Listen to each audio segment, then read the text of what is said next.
We interrupt what you're watching right now to bring you this exciting story.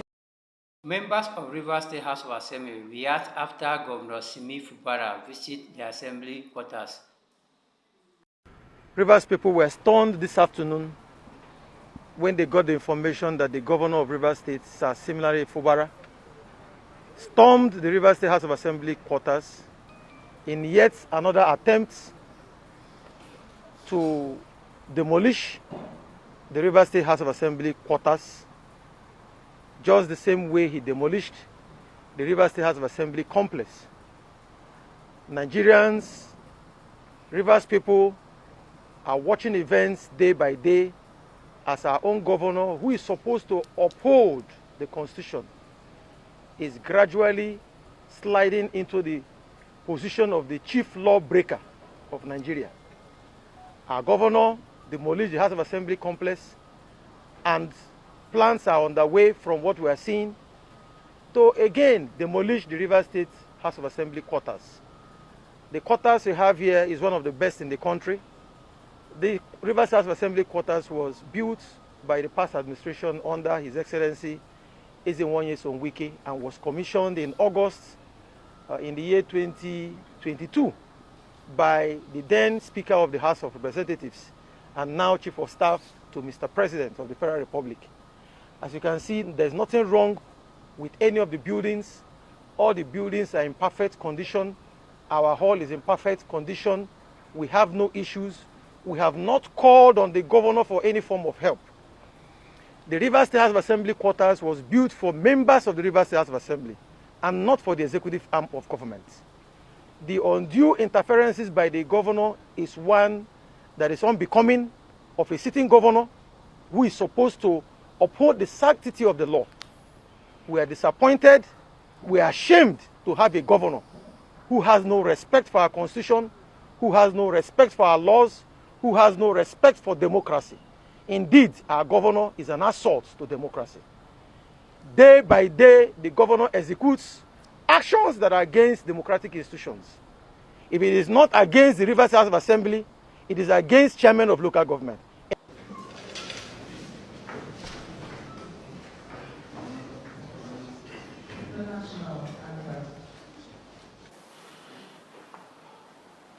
Let me say it here.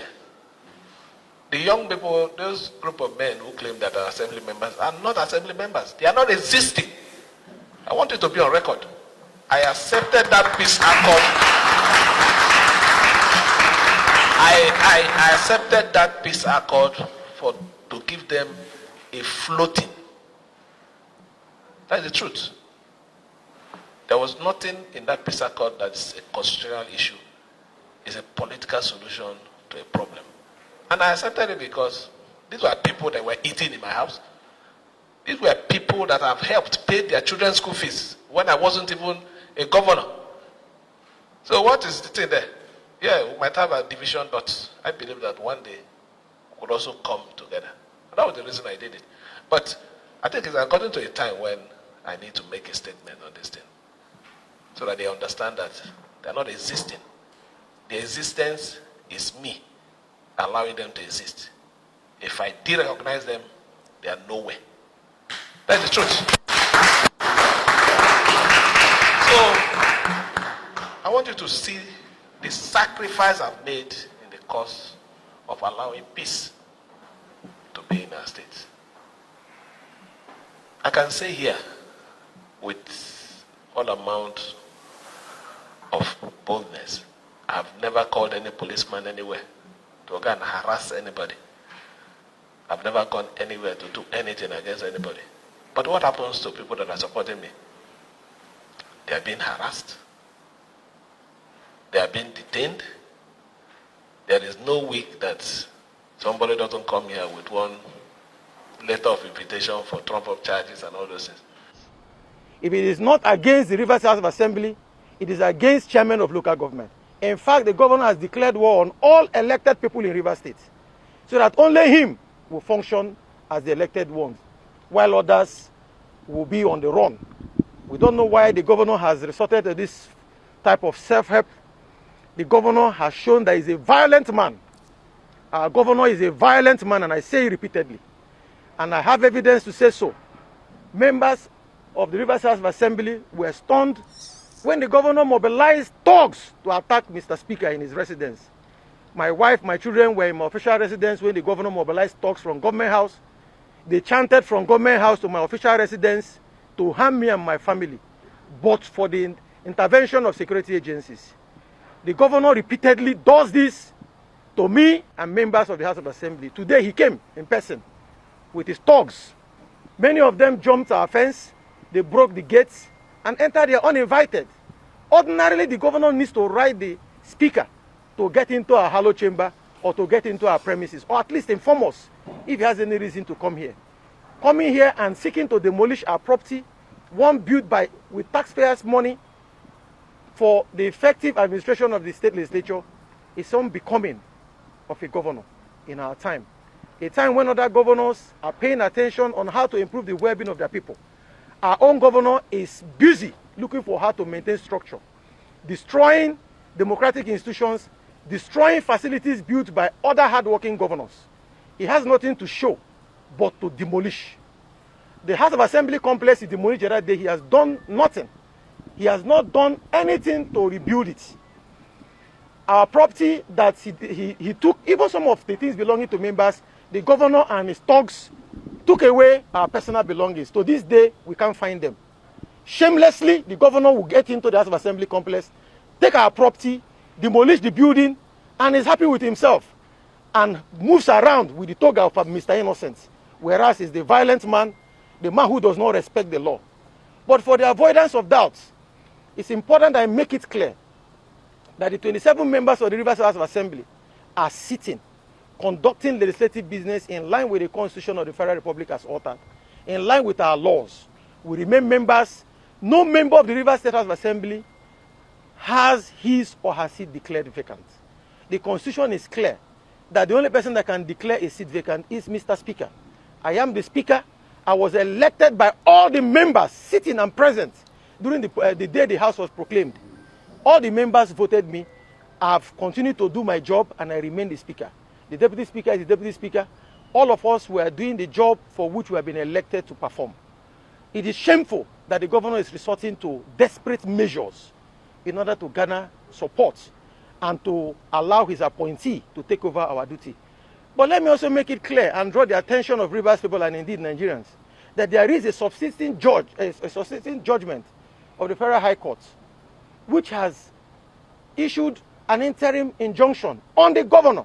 The governor is a party in that suit, asking the governor to stop interfering in our affairs. That judgment of court is still subsisting. The governor has appealed against it, and that judgment has not been set aside. That judgment has said it clearly that I am the Speaker. Of course, I was elected by the people, and members are sitting and should not be disturbed. But every day we listen and read to media reports of some people who were suspended on the 30th of October, purporting to be principal officers of the House. They were duly suspended by the rules of the House. They are already in court. The court has not given any judgment to the contrary. The judgment is subsisting. The Constitution is clear as to how a member can leave his seat or vacate his seat. Our seats are intact. Yesterday we sat, and by the grace of God, the Rivers State Electricity Market Bill scaled through second reading. Of course, yesterday we were able to pass the Rivers State Local Government Law 2024, which is a bill that a member sponsored in order to consolidate all the laws of guiding the operations of local government in the states. By the special grace of God, we expect that the governor will give his assent. If he fails to give his assent, of course, the House will go with what the Constitution has asked us to do. But what is important is that 27 members of the House are intact. We are working together for the people of Rivers State. We are doing our job. We remain members. We remain principal officers. Governor has no jurisdiction to say who is a speaker or who is not a speaker.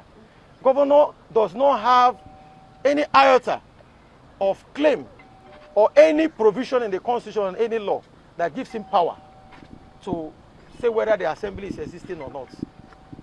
The House of Assembly is a creation of law, is a creation of the Constitution. And we're happy with what we're doing for Rivers State. What we are seeing is corruption that is fighting back. Corruption is fighting back. Everything we have challenged the governor to answer, he has refused to answer them. All he's doing is to resort to blackmail, intimidation, media attacks. He has employed his media attack dogs. They are moving from one media house to the other, peddling falsehood against Rivers people, against lawmakers. We remain resolute. Yes, sir. Rivers' job has been given to us, which is to make laws for the good governance of our people in line with Section 4 of the 1999 Constitution as amended. The local governments in Nigeria are properly provided for in Section 7 of the 1999 Constitution, which says that the local government shall be by democratically elected individuals. And we stand by that. We will resist any attempt to allow people who were not elected to be in office. The reason is because the Constitution is clear, and the Constitution abhors unelected people to be in office where elected people are supposed to occupy. So we are happy. We know that plans are underway to harm us, but we know that we cannot run away from a job that we have been elected to perform. We remain resolute. I want to once again commend honorable members. Look at our women. Most of them they have left their families and serving our dear states. They are not afraid. They should tell the governor that members are not afraid. He can come with all the military personnel. He can come with all the police officers. We will sit when we need to sit. Anytime we have adjourned the house, when it is time to sit, we will sit because we have the mandate of the people to sit. Governor has no power over the legislature. The legislature is a creation of the Constitution, and he will be ashamed because he has nothing that he can do to stop us. All those fanning the embers of war in Rivers State will be put to shame. Rivers State House of Assembly members will remain resolute in line with peace. We want peace in the state, and that's why we're making good laws for the good governance of our dear states. The governor is the aggressor. He's the one who is the violent one. He's the one who is demolishing property belonging to assembly taxpayers' money. He's the one who is attacking us, sending thugs against us. He's the one carrying police shamelessly moving from place to place looking for what to demolish. Other governors are commissioning and making life better for their people while he's moving around looking for what to demolish. He should be ashamed of himself. So we stand resolute, and I want to say that Rivers' work that has been given to us, which is to make good laws, we will continue to do it. We call on Mr. President of the Federal Republic. We call on the international community, the British High Commission, the US Embassy, all known democracies in the world to intervene and call these insane tyrants to order. He does not love democracy. He is a product of democracy, but he hates democracy. Democracies all over the world should call him to order. They should call him to order because our nascent democracy is at stake with the likes of Governor Fubara. He calls us young people, but most of the members here are in us by age. But it's not about age, because he's the one making reference to age. What we're here to do is to make laws. Governor should allow us do our job while he does his own job. We have said it repeatedly. Funds of Rivers State are in the hands of a governor that is spending them without due process. As we speak, we don't have the Bureau of Public Procurement in place. As we speak, there is no DG. As we speak, there is no board. And the Constitution, the Rivers State Bureau of Public Procurement law says that the governor is supposed to submit names of chairman and members of this bureau to assembly for confirmation. These are the people who are supposed to go through due process to see whether award of contracts are in order. Because we are beginning to reveal to the world what the governor is doing, that is why he's after us. Let the world know that the reason the governor is after us is because we are beginning to reveal his actions. Taxpayers' money is not safe in the hands of the governor with what we have, the preliminary investigations we have. And that's why we are calling the governor to account. And that's why he's fighting back. Indeed, corruption is fighting back. Thank you, everybody. Some of his thugs scaled the fence and entered into the House of Assembly quarters. Something that is so shameful coming from a governor. We have never seen this kind of thing before. This is what we call proper executive rascality. And it's shameful. that when we're supposed to be reaping from the benefits of dividends of democracy, we have a governor who is not prepared to deliver the dividends of democracy to our people, but is only prepared to attack democratic institutions. Please don't forget, subscribe to my YouTube channel and give a thumbprint of your like. Don't forget, share the video.